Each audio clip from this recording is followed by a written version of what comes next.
Hello everyone, we are discussing Lucent GK Biology, a complete book. So today we are starting a zoology portion in which we will study about the classification part 1. These are my credentials. So previously we already did all the biological term. You see here we had left. Now start with the next. What is living? Before starting with the classification, first we have to know what is living beings और living beings किसे कहते हैं. ठीक है, the word living cannot be defined. living एक broad word है जिसे define नहीं कर सकते हम, right? इसका मतलब यही है, word living cannot be defined का मतलब है ये एक बहुत ही vast, इसका जो डेफिनेशन है वो बहुत वास्ट है. इसको हम एक particular one line single line में हम डिफाइन नहीं कर सकते. सो बेसिकली लिविंग क्या होता है? Living is something that is alive. अगर हम नॉर्मली बात करें तो हम यही कहेंगे लिविंग मीन्स क्या होता है? That is alive. ठीक है, अलाइव मीन्स जीवित, और something that can grow, move, जो ग्रो कर सके, जो मूव कर सके, मूवमेंट हो जिसमें, एंड रिप्रोड्यूस कर सके, एज वेल एज रेस्पिरेशन कर सके. ठीक है, इन सभी चीजों को हम क्या कहेंगे कि वो लिविंग बीइंग है, राइट? लिविंग थिंग है. बट अगर मैं इस बुक के अकॉर्डिंग जाएं तो हम क्या बोलेंगे कि लिविंग थिंग्स, लिविंग जो बीइंग है उसके कैरेक्टरिस्टिक फीचर्स के बारे में अगर बात करें तो first is growth, increase in the number of cell और मास इज कॉल्ड ग्रोथ. ठीक है, it living being should have growth. ठीक है, अब ऐसा नहीं है कि सैंड ड्यून्स बन रहे हैं. अगर सैंड एक जगह से दूसरे जगह पे इकट्ठी हो रही है तो वो भी ग्रो कर रही है. ठीक है, तो उसको हम ग्रोथ नहीं बोलेंगे. ठीक है, वो एक लिविंग बीइंग का कैरेक्टरिस्टिक फीचर नहीं है. ठीक है, तो डिफरेंस हमें करना पड़ेगा. ग्रोथ हो, कंसिस्टेंस उसमें क्या है? ग्रोथ होनी चाहिए, मास उसका बढ़ना चाहिए. सेल जैसे 1 से 2 में डिवाइड हुई, देन 2 से 4 में, 4 से 8 में. ठीक है, एंड दिस नंबर भी इंक्रीज हो रहे हैं यहाँ पर सेल के, एज वेल एज मास भी उनका बढ़ रहा है. ठीक है, now they should perform reproduction. Of course ये एक बहुत ही इंपॉर्टेंट है. जो लिविंग बींग्स होते हैं उनमें रिप्रोडक्शन होना जरूरी है. ठीक है, रिप्रोडक्शन के थ्रू ही वो क्या करते हैं, अपनी जो उनकी स्पीशीज होती है उसको वो मेंटेन रखते हैं. Living organism produce young one of their same kind. ठीक है, तो ये एक कैरेक्टरिस्टिक फीचर है. They should produce their young ones. Now they should have metabolism. Metabolism क्या हो गया? केमिकल रिएक्शन जो भी होती है इनसाइड बॉडी में, जैसे हमारा फूड का बर्न होना, उसके बाद उस फूड से क्या होता है? एनर्जी निकलती है, एनर्जी रिलीज होती है, एटीपी बनता है, और उस एनर्जी को हम यूज करते हैं किसमें? वेरियस टाइप ऑफ एक्टिविटीज, जो भी लाइफ एक्टिविटीज हैं हमारी, जो डेली चोर्स होते हैं वो सब हम उसी वजह से करते हैं, मेटाबॉलिज्म. ठीक है, और क्या हो गया? हमारे जो जितने भी जैसे कार्बोहाइड्रेट बर्न हुआ तो एनर्जी रिलीज हुई, उसके बाद बाय प्रोडक्ट्स बनते हैं, प्रोटीन बनता है अंदर ही अंदर. ठीक है, बहुत सारी चीजें बनती है, एंजाइम बनते हैं, ये सब मेटाबॉलिज्म के अंदर आता है. ठीक है, now response of stimuli. Response of stimuli का क्या मतलब है? स्टिमुलाई, जो भी स्टिमुलाई होगा उसके अगेंस्ट वो रिस्पॉन्स करते हैं. ठीक है, अगर जैसे हम किसी भी सराउंडिंग हॉट सरफेस को टच करते हैं, ठीक है, तो सडनली हमारा हाथ पीछे जाता है तो हम इसे कहेंगे रिस्पॉन्स ऑफ स्टिमुलाई. हमारा तुरंत एकदम रिस्पॉन्स आता है स्टिमुलाई के अगेंस्ट. अगर हम कोल्ड सरफेस को टच करते हैं तो तुरंत हम हटा लेते हैं वहां से. हॉट को सरफेस को टच करते हैं, ठीक है, तो तुरंत हमारा हाथ हटता है. तो उसको कहते हैं हम living have the ability to sense the condition of their surroundings and respond to their stimuli. ठीक है, जो भी उत्तेजनाएं होती है उनके अगेंस्ट वो काम करते हैं, उनका हाथ तुरंत हट जाता है. ठीक है, now we can say that living, what is living? अगर आपसे कोई पूछेगा लिविंग ऑर्गेनिज्म क्या होता है तो simply you can not say that it is alive. It should be alive.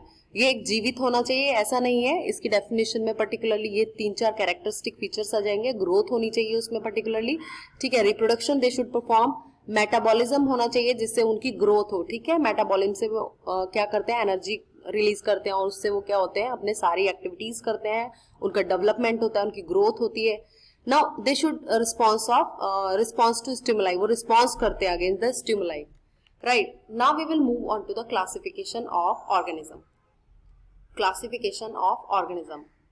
अब यहाँ लिखा हुआ है there are millions of organism. ठीक है, बहुत सारे लाखों ऑर्गेनिज्म है. It is impossible to study each, so it is impossible to study each individual separately. Classification का मतलब बताया है, means to categorize organism into different groups. ठीक है, study of individual of a group give us the idea of rest of the member of that group. ठीक है, अभी यहाँ बताया हमने क्लासिफिकेशन ऑफ ऑर्गेनिज्म की बात हो रही है. सबसे पहले हम जानेंगे why we need a classification, why it is necessary, ठीक है, क्यों ये जरूरी है क्लासिफाई करना ऑर्गेनिज्म को। अभी देखिए ये क्या करता है बेसिकली, क्लासिफिकेशन में हम सेम काइंड ऑफ एनिमल्स को, सेम काइंड ऑफ ऑर्गेनिज्म को, same kind of like plants को एक ग्रुप में रखते हैं so that we can identify their basic features. हम उसके लिविंग ऑर्गेनिज्म के क्या करेंगे, उसके बेसिक फीचर्स को जान लेंगे और जो नेक्स्ट स्पीशीज कभी डिस्कवर होगी तो हम उसको अकॉर्डिंगली प्लेस करेंगे। तो इसीलिए ये हमें क्या है, बहुत जरूरी है। Classification help us to learn about different kind of plant and animal, their features, similarities and difference. ये बहुत जरूरी चीज है क्योंकि हम इसे समझ पाएंगे, हम इसको याद कर पाएंगे किस तरीके से डिफरेंट काइंड ऑफ प्लांट्स को एक ग्रुप में रखा जाना चाहिए एंड अनदर ग्रुप को अनदर ग्रुप में रखा जाना चाहिए, ठीक है। क्योंकि अर्थ पर क्या है, मिलियंस ऑफ ऑर्गेनिज्म प्रेजेंट्स है और इतने मिलियंस ऑफ ऑर्गेनिज्म है, प्लांट है, एनिमल्स है, तो सबको एक साथ तो स्टडी करना पॉसिबल नहीं है। एक एक इंडिविजुअल को आप सेपरेटली स्टडी नहीं कर सकते हो। That's why we needed a classification of organism. सबसे पहले बात करेंगे, सबसे पहला जो क्लासिफिकेशन था, यहाँ लिखा है Linnaeus divided all organism in 2 kingdoms, ठीक है। लीनियस ने 2 किंगडम में डिवाइड किया सभी ऑर्गेनिज्म को, एक था उनका plantae and another one is animalia. और ये उन्होंने कहां पर लिखा, इन हिज बुक कहां पर डिस्क्राइब किया, सिस्टम ए नेचर, सिस्टम ए नेचर। यहां पर ये सिस्टम ए नेचर नहीं होगा, यहां होगा Systema a nature, SYSTEMA, Systema a nature.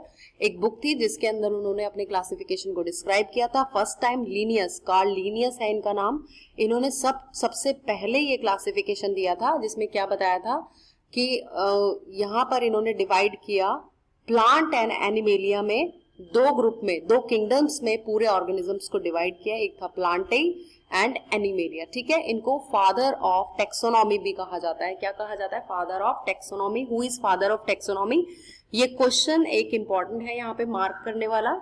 Karl Linnaeus नाम के साइंटिस्ट हैं जिनको कहा जाता है फादर ऑफ टेक्सोनॉमी। उन्होंने 2 किंगडम्स में डिवाइड किया ऑर्गेनिज्म को, one is plantae, another one is animalia, ठीक है। और ये किसमें डिस्क्राइब किया इन्होंने, सिस्टमा ए नेचर एक बुक थी उसके अंदर ये इन्होंने डिस्क्राइब किया अपनी क्लासिफिकेशन को। नाउ ये जो क्लासिफिकेशन था इसमें कुछ प्रॉब्लम्स थी, जैसे कि जो ऑल ऑर्गेनिजम्स हैं उनको प्लांट और एनिमल में डिवाइड किया, बट इन्होंने बैक्टीरिया, वायरस, फंजाई और यूग्लिना, इन सभी चीजों के बारे में, जो स्मॉलर ऑर्गेनिज्म थे, माइक्रो ऑर्गेनिज्म थे, उनके बारे में कोई डिस्क्रिप्शन नहीं दिया। दैट्स व्हाई इसको इस क्लासिफिकेशन, एक तरह से कह सकते हैं कुछ डिस्प्यूट्स आ गए इस क्लासिफिकेशन में, इसको माना नहीं गया, ठीक है। Now next comes the 5 kingdom classification.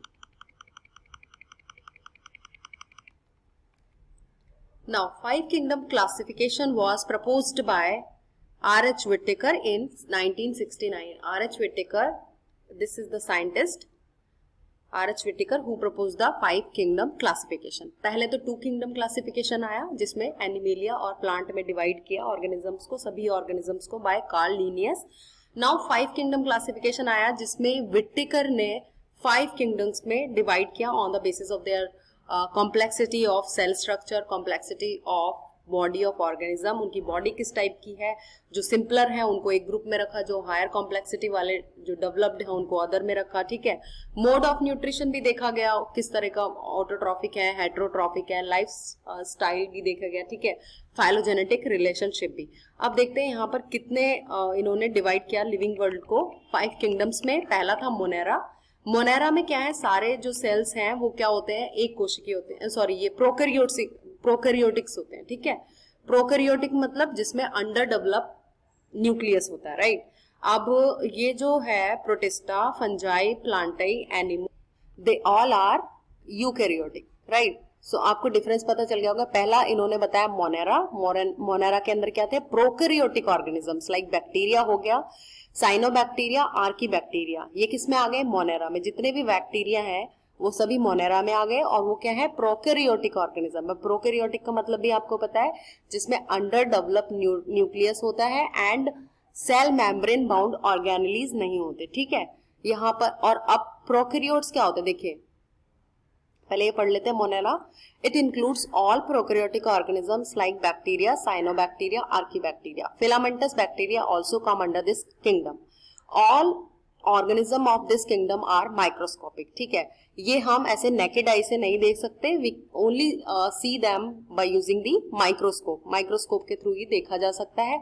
ना प्रोटिस्टा की बात करते हैं, प्रोटिस्टा क्या है, kingdom include unicellular, this include unicellular, ठीक है, सिंगल सेल है बट यूकैरियोट्स हैं, forms usually found in aquatic habitat. जो प्रोटिस्टा होते हैं वो क्या है, एक तो यूकैरियोट्स है, दूसरा क्या कैरेक्टरिस्टिक फीचर है इनका, यूनिसेलुलर, सिंगल सेल के बने होते हैं, ठीक है। On the basis of mode of nutrition they are autotrophic, they synthesise their own food. Autotrophic का मतलब आप समझ गए, they synthesise their own food का मतलब है कि ये फोटोसिंथेसिस के फोटोसिंथेसिस का संश्लेषण, जो क्या बोलते हैं, फोटोसिंथेसिस करते हैं, जिसके द्वारा क्या होता है, ये अपना खाना खुद बनाते हैं, लाइक प्लांट्स, ठीक है। और दूसरा क्या कैरेक्टर है, ये पैरासिटिक होते हैं, ठीक है, कुछ इसमें ऑटोट्रॉफिक होंगे, कुछ इसमें पैरासिटिक होंगे। पैरासिटिक का मतलब मैंने आपको पहले भी बताया था, एक टर्म थी बायोलॉजी में, पैरासिटिक का मतलब है they don't synthesise their own food और they depended on the other animal for food and shelter, ये दूसरे जीवों पे जाके चिपक जाते हैं और वहां पर अपना खाना भी लेते हैं plus as well as shelter भी लेते हैं। नाउ सैप्रोफिटिक, अब सैप्रोफिटिक का क्या मतलब है, सैप्रोफिटिक का मतलब है दे टेक, स्पेशली फंगस की बात करें तो वो क्या करते हैं, दूसरे जो ऑर्गेनिक जैसे लीव्स हो गया या और डिकेइंग मैटर्स हो गए, ऑर्गेनिक मैटर्स हो गए, उनसे अपना खाना न्यूट्रिशन लेते हैं, ठीक है। They basically derive their nutrition from dead और डिकेइंग ऑर्गेनिक मैटर, जो भी डेड हो गया उससे, जैसे लीफ हो गई, ट्विग हो गई या प्लांट हो गया कोई डेड या कोई एनिमल हो गया, उसके थ्रू ये अपना न्यूट्रिशन लेते हैं, ठीक है। युगलीना की बात करेंगे अब, have both heterotrophic as well as autotrophic mode of nutrition, so it is placed between plant and animal. देखो अब युगलीना आ गया, युगलीना क्या है, ऐसा जीव है जो कि अपना heterotrophic, both heterotrophic, they can eat food or they depended on other animal for food as well as they can synthesize, दोनों ही कंडीशन में ये अपना खाना खुद भी बना सकते हैं as well as they can take food from another one, ठीक है, another animal or plant whatever, ठीक है। तो इस ये कनेक्टिंग लिंक हो गया बिटवीन प्लांट एंड एनिमल, ठीक है। प्लांट क्या करता है, ऑटोट्रॉफिक होते हैं, एनिमल क्या होता है, हेटरोट्रॉफिक हो गया, इसलिए इसको क्या कहा गया है कि ये बीच में एक कड़ी है, so it is placed between plant and animal. Now fungi की बात करेंगे, fungi, this kingdom includes non-green plants, ठीक है, non-greens होते हैं, so obviously they are not making their own food, right, autotrophic नहीं होंगे ये, क्योंकि they are non-green plants, इनमें chlorophyll pigment नहीं है, it has saprophytic nutrition, ठीक है। saprophytic वो जो मैंने बताया था आपको, they derive their nutrition from dead and decaying matter, right, they perform saprophytic mode of nutrition and growing on dead and decaying organic matter, जो भी dead animal है या plant है उस पर ये survive करते हैं। and the cell wall is composed of chitin, बहुत important है, fungi की जो cell wall है that is composed of chitin। examples इसके याद रखना, mushroom, mucor, albugo, ये कुछ fungi हैं, ठीक है। now plants, अगर प्लांट्स की बात करें, this kingdom include all plant except some algaes, diatom, fungi and member of Monera and protista. So हम इसकी बात बाद में करेंगे प्लांट की डिटेल में, एंड एनिमिलिया की। इस प्लांट के अंदर आप समझ लीजिए सारे प्लांट्स आ गए हैं, अब इसमें एक्सेप्शन है, एल्गी नहीं है, डायटम नहीं है, फंजाई नहीं है, member of Monera and Protista भी नहीं है। Now fifth one is Animalia. Animalia के अंदर ऑल द एनिमल्स, जितने भी एनिमल्स है, they comes under this kingdom except protozoan, ठीक है। प्रोटोजोवा का अलग किंगडम है, लेकिन एनिमेलिया के अंदर क्या है, सारे के सारे जितने भी एनिमल हैं वो सभी किस में आते हैं, एनिमेलिया में। अब now you remember that Monera में क्या है, सारे बैक्टीरिया हैं, आप याद कर लीजिए, बैक्टीरिया, साइनोबैक्टीरिया, आर्कीबैक्टीरिया। प्रोटिस्टा में क्या होता है, सारे जितने भी यूनिसेलुलर यूकैरियोट्स आ जाते हैं, ठीक है। फंजाई में क्या हो गए, नॉन ग्रीन प्लांट्स आ जाते हैं, ठीक है, उनका सैप्रोफिटिक मोड ऑफ न्यूट्रिशन होता है। नाउ प्लांट्स की बात करेंगे तो प्लांट्स क्या होते हैं, ऑटोट्रॉफिक होते हैं, सारे प्लांट्स किस में आ जाते हैं, प्लांटे किंगडम में आ जाते हैं। एनिमेलिया की बात करेंगे तो सारे एनिमल्स हैं वो किस में आ जाते हैं, एनिमेलिया किंगडम के अंदर आते हैं, ठीक है। Now we will talk about the binomial nomenclature in our next video. Thank you very much.